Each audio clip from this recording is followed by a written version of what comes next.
प्रश्न नंबर 2, यदि एक सारणी बनी है x बराबर 0, 1, 2, 3 है और इसी के सापेक्ष करस्पॉन्डिंग वैल्यू f(x) बराबर 3, 4, 2, 8 है और f'(x) इसी के करस्पॉन्डिंग 4, -1, 1, 10 है। इस सारणी की सहायता से इंटीग्रेशन 0 से 3 f'(dx) का मान ज्ञात करना है। और यह भी सवाल आप f'(x) देख रहे हैं, समाकलन अवकलन की विपरीत प्रक्रिया है। Integration is the inverse process of the differentiation पर डिपेंड सवाल है, सारणी पर ध्यान देंगे। प्रश्न नंबर 2 में आपको एक सारणी दी गई थी बच्चों, आप प्रश्न नंबर 2 को ध्यान से देखिए। तो दी गई सारणी में आपको x की वैल्यू दी है 0, 1, 2, 3 और f(x) इसके सापेक्ष फंक्शन की जो वैल्यू है वो दी है 3, 4, 2 और 8। सारणी में ध्यान से देखिए। और डिफरेंशिएशन की जो वैल्यू है इस फंक्शन की, इसके रिस्पेक्ट में करस्पॉन्डिंग वैल्यू 0 ही है, तो 0 के रिस्पेक्ट में जो अवकलन है, फलन का मान 3 है, ये मापा निश्चित फलन है, डेफिनेट फंक्शन है। तो उसकी जो वैल्यू है वो 4 है, सारणी में दी है, 1 के सापेक्ष -1 है, 2 के सापेक्ष 1 है और 10 है। सवाल आप ध्यान से समझे होंगे। और आपको कहा जा रहा है कि I = इंटीग्रेशन 0 से 3 f'(x)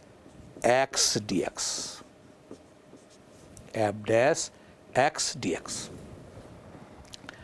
तो f' की कौन सी वैल्यू रखे ये बात स्पष्ट नहीं हो रही है। अब पुनः रिपीट कर दूं कि इसमें जो वेरिएबल है वो 0 और 3 के बीच में लाई करता है। हमेशा ध्यान रखिए कि लोअर लिमिट अपर लिमिट का मीनिंग क्या है। तो ये सवाल जो है सामान्य रूप से, जैसे अभी मैंने बताया कि मापांक फलन का इसका पहला सवाल, जिसमें दोनों सामान्य प्रक्रिया से भी बना सकते थे और ऐसे भी बना सकते थे, समाकलन की विपरीत प्रक्रिया के आधार पर भी बना सकते थे। ये सवाल निश्चित रूप से समाकलन अवकलन की विपरीत प्रक्रिया पर आधारित है।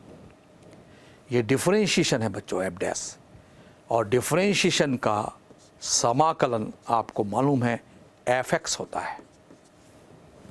पुनः रिपीट कर दूं, अभी आपको मालूम है जैसे कि यदि मैं x का इंटीग्रेशन करना चाहता हूं तो वो आता है x²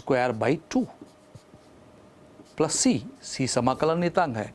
ये मैं अनिश्चित अनडेफिनेट इंटीग्रेशन की बात कर रहा हूँ।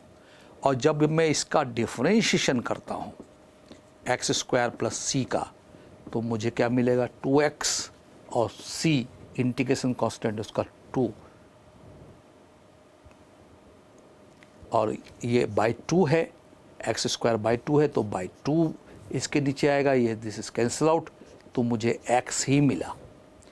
तो वापस मुझे ये इंटीग्रेशन जो मिला था इसका डिफरेंशिएशन करने पर मुझे वापस वही फंक्शन मिलता है। इससे हम इस उदाहरण से, इस एग्जाम्पल से हम ये सीखते हैं कि समाकलन अवकलन की विपरीत प्रक्रिया है। तो मैंने निश्चित रूप से f'(x) के जगह f(x) लिखा तो सही किया है। और मालूम है कि निम्न सीमा 0 है, उच्च सीमा 3 है। तो I = इसको सिंप्लीफाइड करना अब आसान हो गया हमारे लिए। ये f(x) 3 रखेंगे, x के जगह 3 रखेंगे, और लोअर लिमिट 0 है तो x के जगह f0 रखेंगे। x के जगह 3 रखा, x के जगह 0 रखा, अपर लिमिट रखा x के जगह, लोअर लिमिट रखा। अब आप सारणी से बड़े आसानी से इन मानों को ढूंढ सकते हैं जो प्रश्न में सारणी दी है। f3 x = 3 के करस्पॉन्डिंग वैल्यू कितनी है, 10।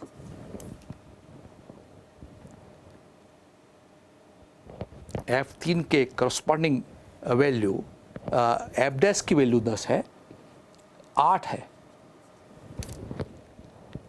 3 के करस्पॉन्डिंग वैल्यू 8 है, तो F3 की वैल्यू बच्चों कितनी हुई? 8।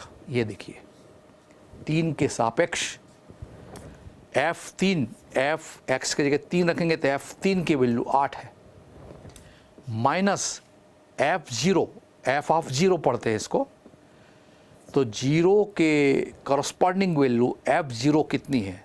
3। ये सारणी से पता लगा हमको कि F3 की वैल्यू मुझे सारणी से स्पष्ट दिख रहा है 8, F0 मुझे डायरेक्ट दिख रहा है 3, तो इसका रिज़ल्ट आप देख रहे हैं कि 8 में से 3 गया 5, इसका आंसर है। तो इस समाकलन की अवकलन की विपरीत प्रक्रिया पर आधारित नियम से ही हम इस सवाल को बना सकते हैं, बाकी दूसरा तरीका हमारे पास नहीं है।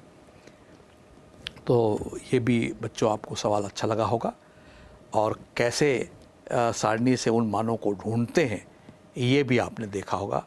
एफ डैश एक्स का समाकलन एफ एक्स होता है, ये भी आपने देखा। अवकलन का समाकलन फिर से वही फलन मिल जाता है जो उदाहरण के जरिए आपने यहाँ समझा और देखा, और इस प्रश्न को बड़े आसानी से आपने बना लिया।